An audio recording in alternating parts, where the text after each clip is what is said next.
Hormuz প্রণালী খুলে দেয়া এবং যুদ্ধের সমাপ্তি নিয়ে কোনো চুক্তিতে পৌঁছাতে ব্যর্থ হলে ইরানকে নরক বানানোর হুমকি দিয়েছেন আমেরিকার প্রেসিডেন্ট ডোনাল্ড ট্রাম্প। এমনকি ইরানকে মানচিত্র থেকে মুছে দেওয়ার হুঁশিয়ারিও এসেছে হোয়াইট হাউস থেকে। তবে ট্রাম্পের এই চাপের মুখে নতি স্বীকার না করে প্রতিরোধের ডাক দিয়েছে ইরান সরকার। মঙ্গলবার সামাজিক মাধ্যম এক্সে এক বার্তায় যুব সমাজ, শিল্পী এবং ক্রীড়াবিদদের প্রতি বিশেষ আহ্বান জানিয়েছেন দেশটির উপক্রীড়ামন্ত্রী আলী রেজা রহিমি। দেশটির গুরুত্বপূর্ণ বিদ্যুৎ কেন্দ্রগুলোর চারপাশে মানব ঢাল তৈরির আহ্বান জানান তিনি।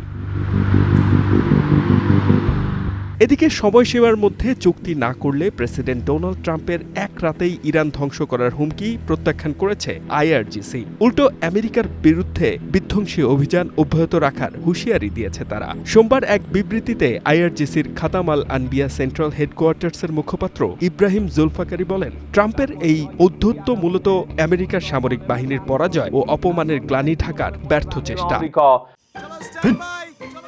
লাইফে কোনো কিছুর গ্যারান্টি নেই, তাই ইন্স্যুরেন্স করুন সিটি ব্যাংকে, কারণ ইন্স্যুরেন্স করলে সিটিতে সুরক্ষা পাবেন নিশ্চিন্তে।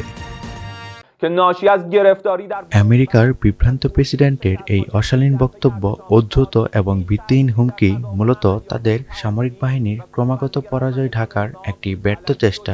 আমেরিকা যে চরম অপমানিত হয়েছে তার এই ধরনের প্রলাপ তা কোনোভাবেই আড়াল করতে পারবে না। আল্লাহর রহমতে আমাদের যোদ্ধাদের অভিযান অব্যাহত থাকবে। আপনাদের প্রতিটি ভুল পদক্ষেপ আগের পরাজয়গুলোর তালিকায় নতুন একটি হার হিসেবে যুক্ত হবে। অন্যদিকে আমেরিকার নিখোঁজ পাইলট উদ্ধারের অভিযান সাজানো ছিল। ধ্বংসস্তূপের নিচে থাকা ইরানের সমৃদ্ধ ইউরেনিয়াম চুরি করাই ছিল এ অভিযানের মূল লক্ষ্য। কিন্তু সেই পরিকল্পনা ব্যর্থ হয়েছে বলে দাবি করেন ইরানের পররাষ্ট্র মন্ত্রণালয়ের মুখপাত্র ইসমাইল বাঘেই। আমেরিকা আলোচনার কথা বললেও বাস্তবে হামলা চালাচ্ছে। তাদের কথার সাথে কাজের কোনো মিল নেই। তারা কূটনৈতিক বিশ্বাসযোগ্যতা পুরোপুরি হারিয়েছে।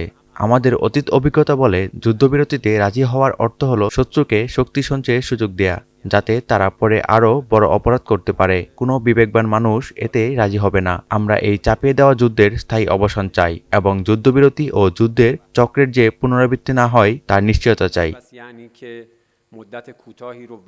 এছাড়া মঙ্গলবারের মধ্যে চুক্তি না হলে আমেরিকার প্রেসিডেন্ট ডোনাল্ড ট্রাম্পের এক রাতেই ইরানকে গুঁড়িয়ে দেওয়ার হুঁশিয়ারিকে যুদ্ধাপরাধের হুমকি হিসেবে অভিহিত করেন তিনি। H M Ataullah, one international desk.